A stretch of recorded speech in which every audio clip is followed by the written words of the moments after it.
So these triggers in complex developmental childhood trauma, I always put in the childhood, they're caused, during childhood, during what we did in session 1 called adverse childhood experiences, where they're basically caregiver failures, where our parents or caretaker don't respond to our needs in a way that support us in developing these 5 NARM capacities that we will look at before the next breakout session of connection, attunement to needs and feelings, trust, autonomy, and love sexuality. So we had 1 session for each of these 5 NARM capacities, and then what they call adaptive survival styles that we developed as children if these needs were not met by our caregivers. And the reason why love relationships, and go back to this image here, are so important is that because when we fall in love, it's kind of a little maybe odd or obvious, right? We hope that now we found a person in our adult life who will, in a way, support us in getting the connection and the aliveness and the love and the relationship that was denied to us during our childhood. But we come into the relationship with our wounds. And so when we perceive our partner of not responding with the connection or the attunement to our needs and feelings, or our needs for having trust and autonomy and love and sexuality, then we get triggered and we get into this fight, flight, and eventually the freeze situation. And we cannot work on our issues, right, on our childhood issues, when we're in this state of arousal, when the sympathetic nervous system gets activated or when we shut down. So what we first need to do is to feel into our body and develop some strategies how we can go back to social engagement. And if both partners are triggered, right, it's even worse. Then both of them first need to go back into social engagement before they can then really start on not only resolving their issues, but working on their individual childhood issues. So that's why the NARM Healing Cycle, the whole left part, is all about this regulating our nervous system to come back into the state of the ability for social engagement.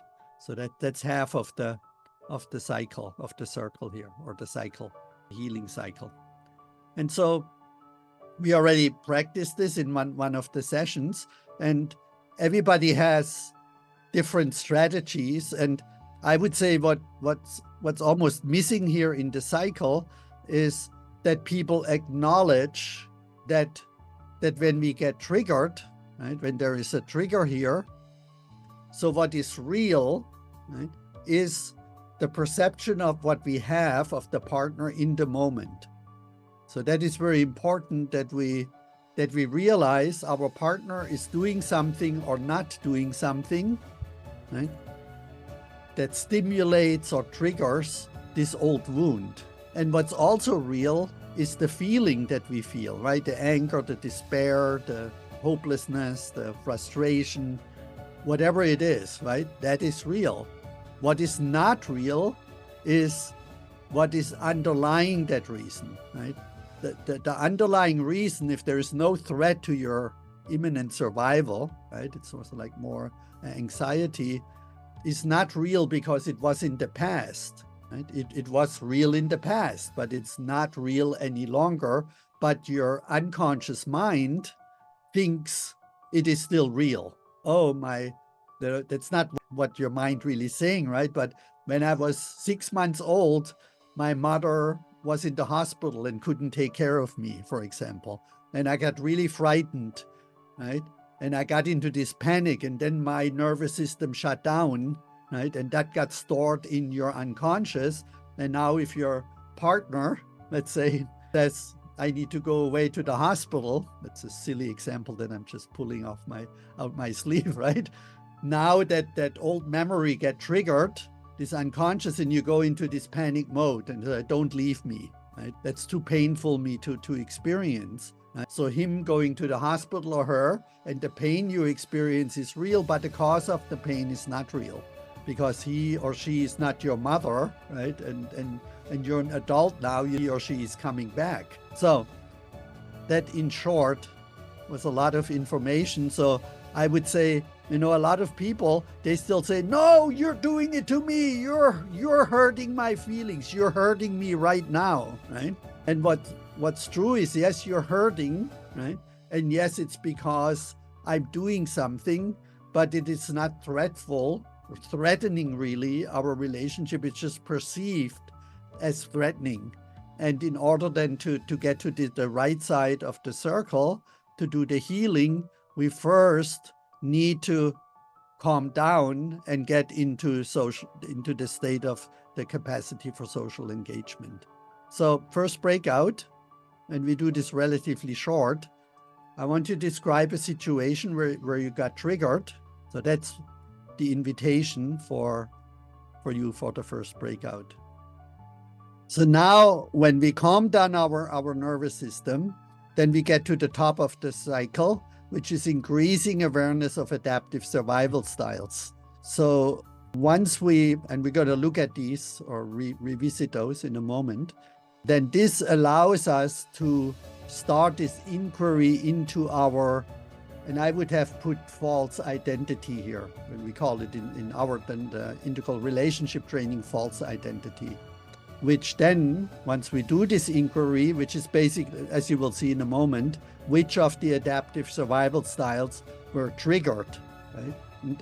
And then once we know, is it related to connection, to which of the 5 is it related to, then we can go into the process of disidentifying from the shame and pride-based identifications, right? Which are not real, if we want to call it that way, but they're perceived. And that's where I use these masks to show these layers where, let's see, we have a primary emotional reaction and an underlying hurt feeling, right? And that's often unconscious until we work a little bit on making it conscious.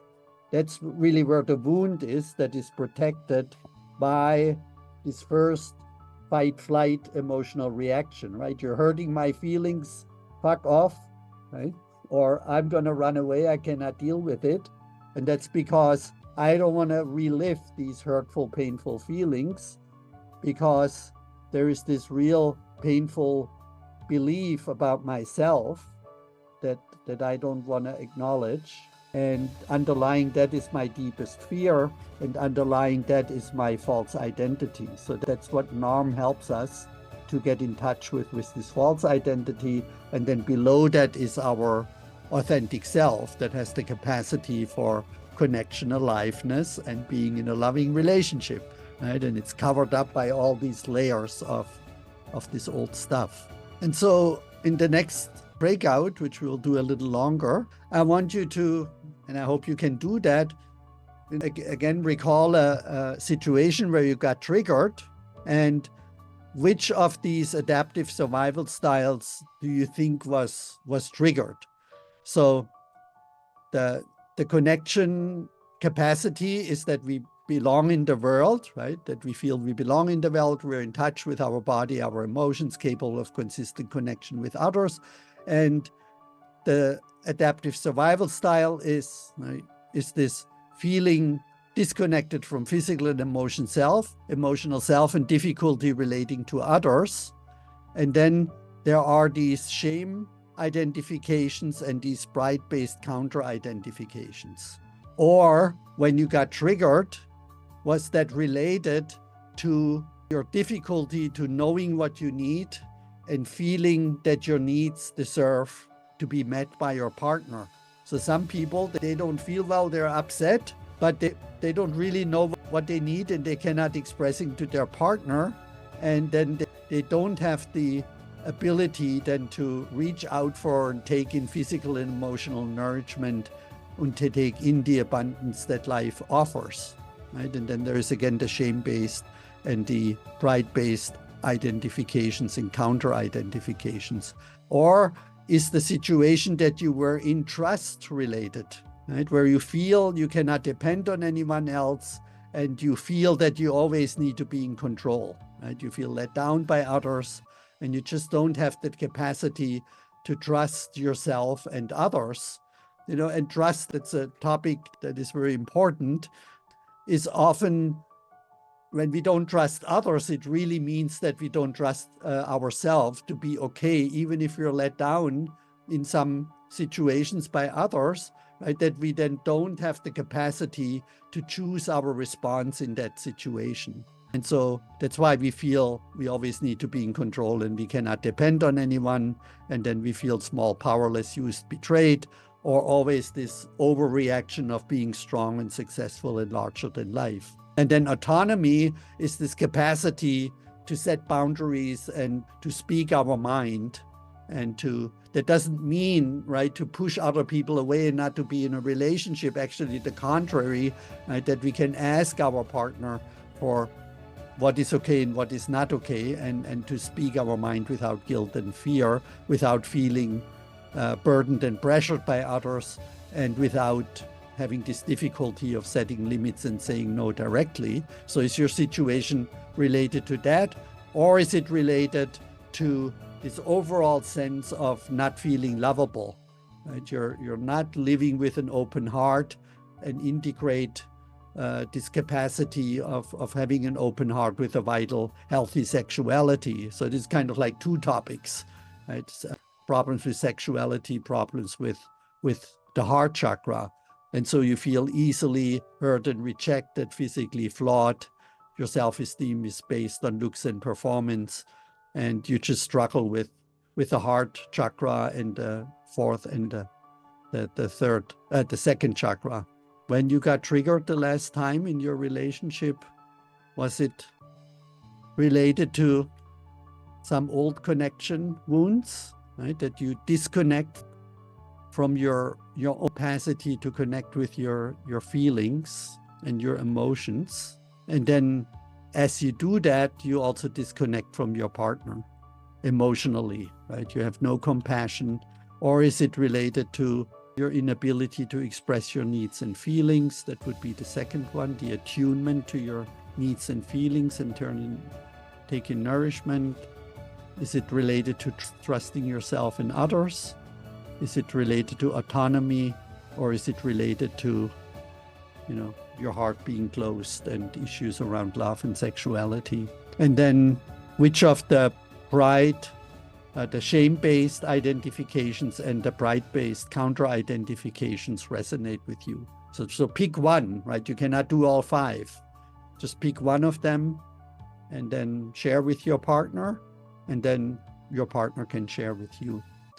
I hope you got a bit of a feeling of the approach. And again, this is such a big topic. So if you're interested and you haven't done so yet, I really, if you have a bit of a deeper psychological curiosity, interest, or background, I suggest to get the first book, the Healing Developmental Trauma book. That's much more academic and more into depth about the symptoms and the healing process. If you're more like a practitioner, then the second book is also okay. But I like the first one much better. You do this inquiry, and then you look at the shame and pride-based identifications, and then this is where then it becomes really tricky, and you may, if it's a deeper issue, may need some professional help. But this is where you then look into, and this is not from NARM, this is from Claire and Catherine, but I find it really helpful into these 21 false identities that in my book, I related them to the 5 NARM adaptive survival styles. So they're just like a little bit more fine, more granular, underlying the 5 adaptive survival styles. As a first step, you can work with these affirmations. Again, one of the strategies that NARM is then using, which is also a little bit related to EMDR. And then, you can use the NARM book, and you can use that pamphlet that I gave you the link to 2 sessions ago, after your work with fear, shame, to deal with heal the underlying wound. And then as you do that, right, this is a slow process. Self-hatred, self-rejection, and judgment about yourself, right? I'm stupid, I'm not enough, I'm not lovable, and all these, I'm not enough, I'm a failure, I'm invisible, I'm powerless, I'm not safe, I'm unworthy, I'm worthless. All this self-talk diminishes, and you increasingly then reconnect with your core needs and capacities. And again, the capacities for connection, for attunement, for trust, for autonomy, for love and sexuality, and you move to restoration of connection and aliveness. And that's where we started our session today, with this image of a couple with children being fully alive, being connected, and in a loving relationship. And then there will be another trigger, inevitably, that happens for the rest of our life. And again, my partner or the person is not really doing it to me, it's just stimulating the old wound.